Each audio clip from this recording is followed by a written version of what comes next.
بعد مرگش در سر قبرش گریستنها چه سود؟ از قفای تابوتش صداد گفتنها چه سود؟ حالتی که زنده بود قدرش نکردی ناخلف، سنگی بی جان در سر گورش گذاشتنها چه سود؟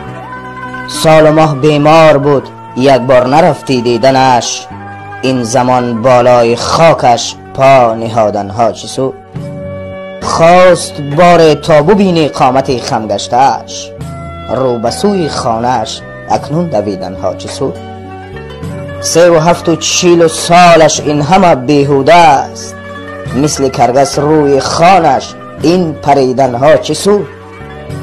دست بر سوی خدا بردار عمر زاره کن، توبه در درگاه اوست از این و از آنها چه سود؟